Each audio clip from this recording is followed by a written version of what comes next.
Sebelumnya kita sudah membahas tentang proses pemeriksaan tanda-tanda vital yang dilakukan oleh perawat. Nah, jadi kalau misalnya kita cek di daftar kunjungan, sekarang statusnya itu sudah pemeriksaan medis ya. Nah, di tahap ini sekarang si pasien sudah bisa menuju ke poli tujuannya. Jadi nanti setelah ke poli tujuan dia akan menunggu pemanggilan oleh dokter seperti itu.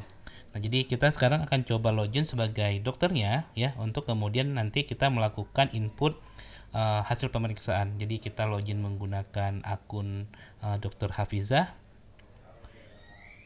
Jadi dicoba kita lihat data dokternya, data dokter. Kita login menggunakan akun dokternya.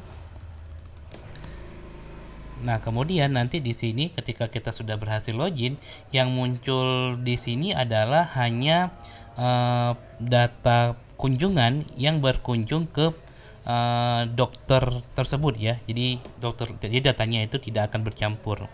Nah, kalau sudah silakan klik pilih aksi, kemudian input tindakan.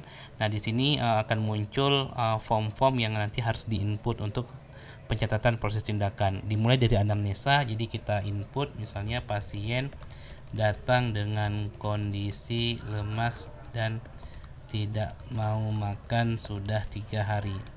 Nah, kemudian di sini ada lagi pemeriksaan fisik. Kalau misalnya terdapat indikasi fisik yang tidak normal, kita bisa melakukan checklist pada bagian misalnya di bagian mata gitu ya. Mata pasien merah. Nah, misalnya seperti itu. Nah, kemudian di bagian diagnosa kita bisa pilih input diagnosanya. Sebagai ini contoh saja ya, saya akan input 2 diagnosa. Ini sebagai contoh saja, hanya sebagai untuk demo saja.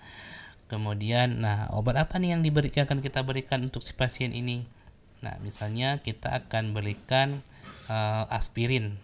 Jumlahnya misalnya 2. Oh ya, untuk penginputan jumlah, apabila jumlah yang diinput lebih besar daripada stok, maka button simpan tidak bisa diklik.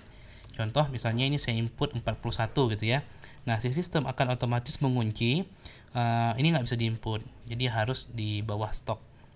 Nah, kemudian ukuran pakainya berapa? Misalnya 3 kali 1, 3 kali setengah sesudah makan. Ini contoh saja.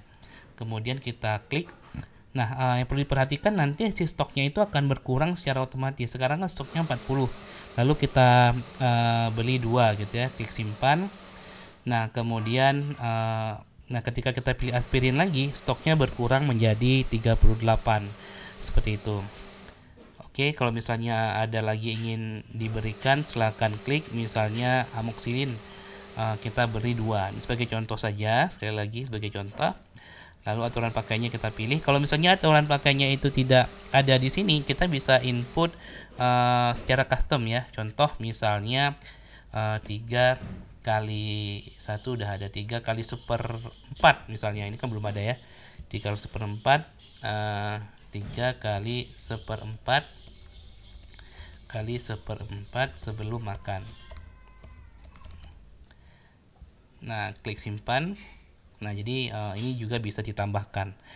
Kemudian selanjutnya ada tindakan apa yang diberikan. Misalnya tindakan yang diberikan, nah ini cuman karena kita baru ada satu data tindakan yang kita input, jadi hanya bisa kita input ini.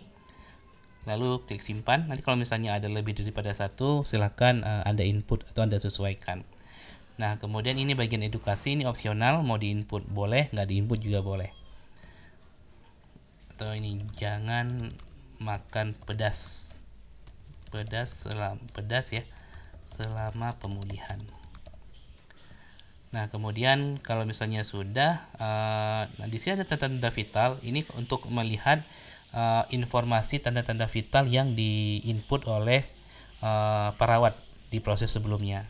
Nah, kemudian di sini juga kalau misalnya kita pengen lihat si dokter pengen ngelihat informasi riwayat penyakit dan riwayat alergi di pasien, sehingga nanti ketika pemberian obat atau tindakan si dokter bisa memberikan sesuai dengan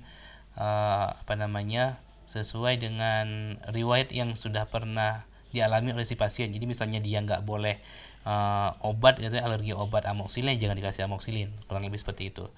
Nah, oke, kalau misalnya pemeriksaannya sudah dilakukan oleh dokter, kita bisa klik simpan hasil pemeriksaan.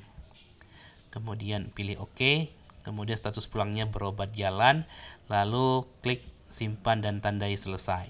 Oke, sampai tahap ini proses pemeriksaan yang dilakukan oleh dokter sudah selesai. Terima kasih.